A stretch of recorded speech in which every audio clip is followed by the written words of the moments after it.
Satu, dua. Halo, selamat datang di Serangkai Stout Channel bareng Ardiasa. Dan kali ini kita lagi di segmen movie review. Dan kalau kemarin kita udah nge-review untuk Siksa Kubur, terlepas pro kontra pastinya. Dan kali ini kita akan nge-review film Lebaran yang udah ditunggu-tunggu, yaitu Badarawi di Desa Penari. Dan ini adalah film prequel dari KKN di Desa Penari by Simple Man.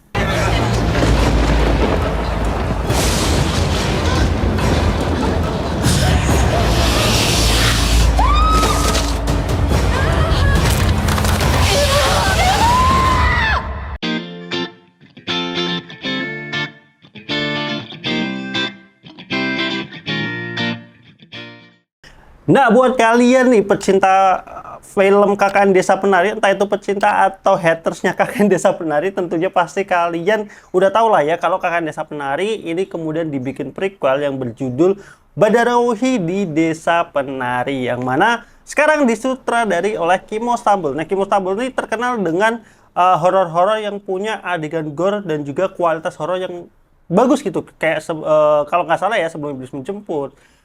Kemudian si ini Ratu Ilmu Hitam, nah itu juga Kimo Stambul. Jadi kalau dari sisi sutradaranya ini aku sebenarnya suka gitu, karena aku suka Sebelum Iblis Menjemput ayat 1 dan ayat 2 itu aku suka juga, terus si Ratu Ilmu Hitam aku juga suka. Jadi makanya aku lumayan excited. Aku salah satu yang suka KKN Desa Penari, tapi just B aja gitu, maksudnya nggak yang suka banget. Dan kalau dibilang jelek juga nggak jelek banget, cuman itu kayak terlalu plek-ketiplek sama thread-nya sendiri gitu, dan jadi nggak ada yang spesial di film itu. Beda kayak Seudino kalau nggak salah Kimo juga dah, Kimo atau Timo aku lupa ya, Kimo juga seingatku. Nah itu juga aku suka karena ceritanya itu dirombak dari versi thread-nya, maksudnya alurnya, tempatnya dibuat ya udah itu untuk material film gitu, nggak semuanya harus sama dengan versi thread atau versi novelnya. Jadi itu yang salah satu yang aku suka dari Kimo saat ngedirect Seudino gitu. Nah, masalah Badarawi di Desa Penari ini yang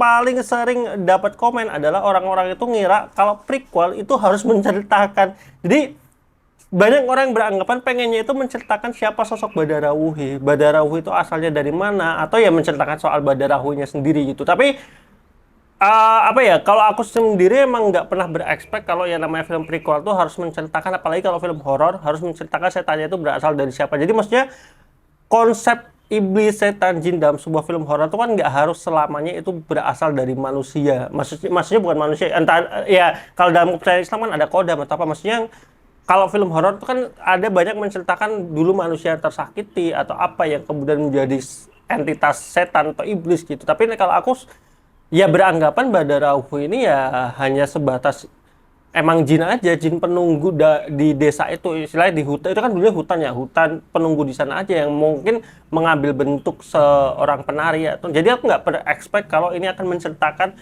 sosok Badarawi ketika masih menjadi manusia dia diapakan. Enggak, aku nggak pernah berekspek seperti itu. Dan yang namanya film prequel itu kan sebenarnya hanya menggambarkan secara timeline ya. Jadi prequel artinya kan timeline sebelum film KKN ataupun film sebelumnya. Kalau misalnya film KKN itu film 1, berarti kan prequel itu berarti film 0 atau -1 lah kayak gitu. Jadi secara timeline aja, nggak ada keharusan itu harus menceritakan si karakternya ini. Makanya kayak film kalau Hollywood itu The Purge itu kan ada The Purge 1, The Purge 2, The Purge 3 itu kalau nggak salah prequelnya, tapi bukan menceritakan awal mula, tapi ya kejadian di timeline sebelum film yang sudah rilis duluan kayak gitu. Jadi mungkin kalau kalian yang berekspek Badarawi ini akan menceritakan asal mula Badarawi, ya kalian salah besar gitu. Jadi aku sampaikan terlebih dahulu di sini, ini bukan menceritakan awal mula Badarawi, ini hanya menceritakan sebuah kejadian atau event yang terjadi di Desa Penari sebelum kejadian KKN itu gitu. Dan banyaklah beberapa karakter yang muncul di film ini, kayak si Mbah Buyut yang diperanin Amin gitu. Di sini juga muncul lagi kayak gitu. Jadi ya gitu aja. Untuk mid score-nya, ini untuk Badarawi Desa Penari aku kasih 8/10. Aku suka banget dari sisi sinematografinya, kemudian actingnya, dialognya. Ya nanti kita bahas plus minusnya lah ya dalam spoiler review. Jadi buat kalian yang belum nonton, silahkan kalian tonton terlebih dahulu di bioskop. Masih tayang Badarawi di Desa Penari. Ini salah satu film yang cukup ramai pastinya gitu, disandingkan dengan Siksa Kubur. Kalau Siksa Kubur mungkin banyak orang yang agak lebih takut karena itu kan berkaitan dengan horor religi juga ya. Maksudnya itu kan kepercayaan yang memang benar-benar ada gitu. Jadi orang mungkin lebih takut nonton Sisa Kubur dibandingkan Badarawuhi. Dan tentunya untuk para yang sudah nonton KKN kan mungkin mereka juga pengen gitu ngelihat lagi film dengan set yang sama seperti itu. Jadi ini adalah review spoiler dari Serangkai Sawah Channel. Buat kalian yang belum nonton, silahkan kalian stop, kalian tonton terlebih dahulu, dan kalian balik lagi ke sini untuk lihat review dari Serangkai 1. Dan ini ada review kami. Nah oke, dari awal aku nonton trailernya aku udah excited banget sama film ini gitu, karena di trailernya itu tidak banyak menceritakan banyak hal, dua setting lokasi dan juga pengambilan sinematografinya, videografinya itu bagus banget. Aku suka banget sinematografi yang dimunculkan di trailer ya, yang waktu ada karakter lari-larian gitu, yang ngamanin bengkelnya itu, kemudian sosok Badarawuhinya diperlihatkan tuh juga keren gitu. Itu aku suka banget shootnya, dan di filmnya pun juga banyak banget shoot yang menurutku bagus banget, kayak shoot yang di tempat pemandiannya itu, sendang kembarnya itu tuh bagus banget. Waktu ritualnya bagus, kemudian waktu di Angkara Murkanya juga bagus. Set di desanya, bahkan sebelum di desanya, waktu mereka masih tanya-tanya di daerah pasar itu, kalau nggak salah, kalau nggak salah itu di Jogja ya, itu juga bagus banget untuk memperlihatkan setting 80-an kalau nggak salah ya. Itu aku suka banget. Jadi sinematografi, set, lokasi, kemudian artistiknya juga ini udah aku suka banget. Maksudku buat aku nonton tuh enjoy banget, aku nggak ngerasa ini capek ngelihat film ini gitu. Jadi udah 9/10 lah untuk masalah berkaitan dengan teknisnya gitu. Nah, terus yang aku suka lagi di film ini adalah berkaitan dengan aktingnya gitu. Si pemeran Mila, kemudian pemeran kakak, ada kakaknya gitu, kemudian ada teman-teman dari kakaknya itu tektokannya enak banget. Naskahnya menurut aku ini adalah salah satu naskah yang bagus gitu, dengan kita bisa percaya relate ini di tahun 80-an, walaupun ya ada beberapa yang candaannya lebih ke candaan sekarang ya daripada tahun dulu gitu. Tapi itu suka banget aku, tektokannya itu ngalir banget, kayak ya kita kayak beneran ngelihat orang lagi ngobrol dibandingkan mereka lagi acting gitu. Jadi itu yang aku suka, walaupun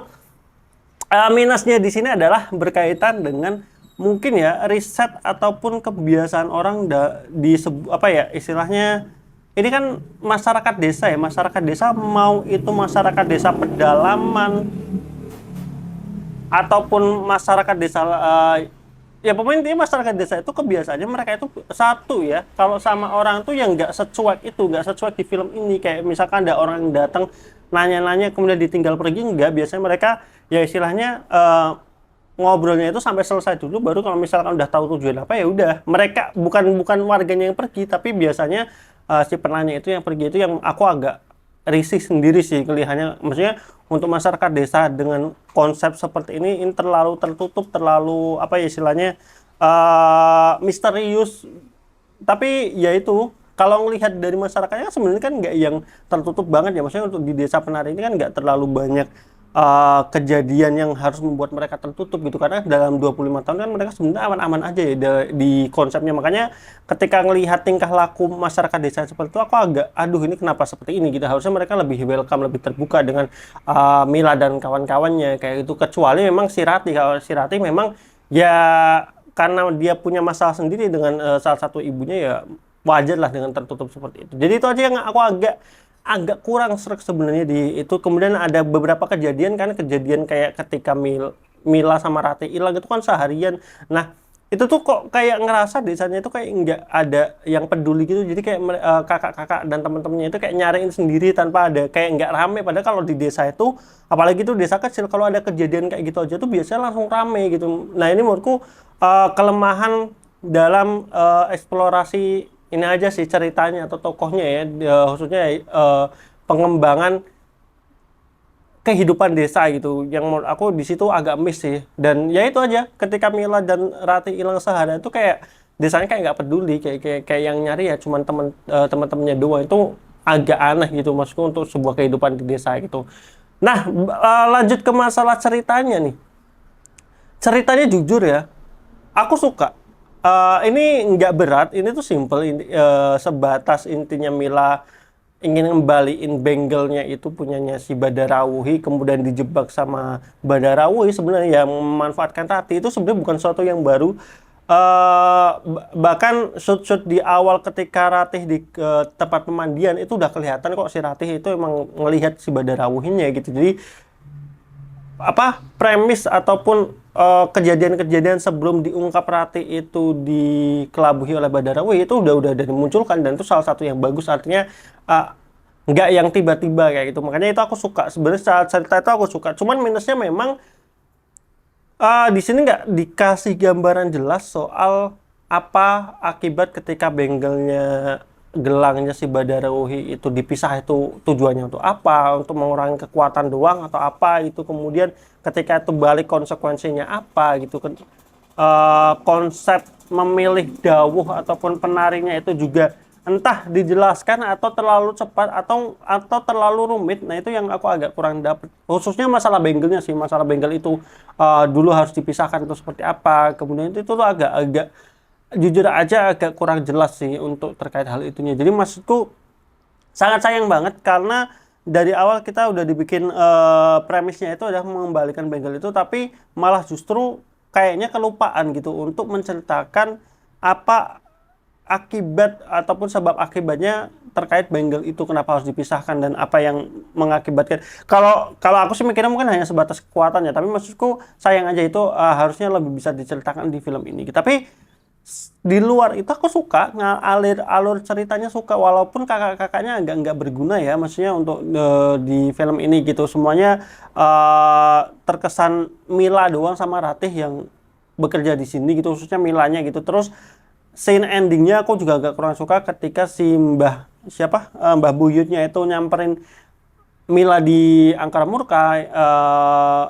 Itu juga harusnya diperlihatkan Milanya kabur gitu dari Angkara Murka itu, mengikuti si Mbah Buyutnya waktu jadi anjing. Tapi ini nggak cuman ada suara Mbah Buyut doang jadi anjingnya, kemudian si Mila tiba-tiba kebangun. Itu menurutku kurang aja, kayak terlalu cepet-cepet gitu di bagian akhir, padahal tempo yang waktu di Angkara Murka ini udah lumayan bagus, aku lumayan suka gitu. Jadi ya itu aja sih. Jadi sekali lagi buat kalian yang mengharapkan, teman aku kan nonton sama teman aku, dan teman aku juga bilang dia agak kecewa karena tidak menceritakan Badarawi, siapa Badarawi. Kalau aku tipikal orangnya ya udah Badarawi sebagai sosok jin aja yang penunggu di sana. Cuman ya mungkin bisa dieksplor lagi kenapa dia mengambil bentuk penari atau apapun itu, mungkin harusnya bisa lebih menjelaskan sedikit lagi lah terkait sosok Badarawinya sendiri kayak gitu. Tapi secara eksplorasi budaya,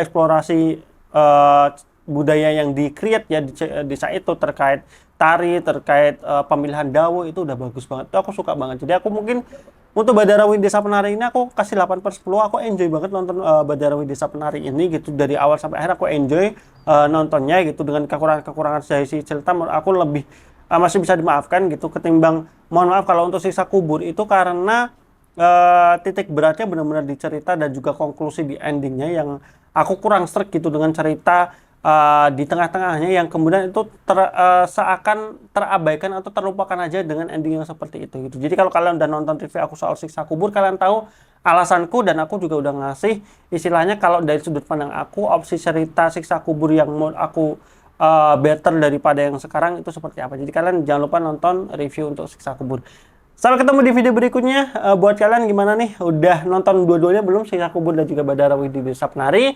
Dan ya nanti tanggal 26 kalau nggak salah ada Dua Hati Biru ya, yang merupakan lanjutan dari Dua Garis Biru. Itu aku juga nggak sabar nunggu, walaupun karakter Zaranya diganti ya. Aktornya bukan karakternya, aktornya diganti. Tapi nggak apa-apa, aku tetap menunggu karya dari Ginanti Nurni. Jadi ya, sampai ketemu di video berikutnya. Jangan lupa like, comment,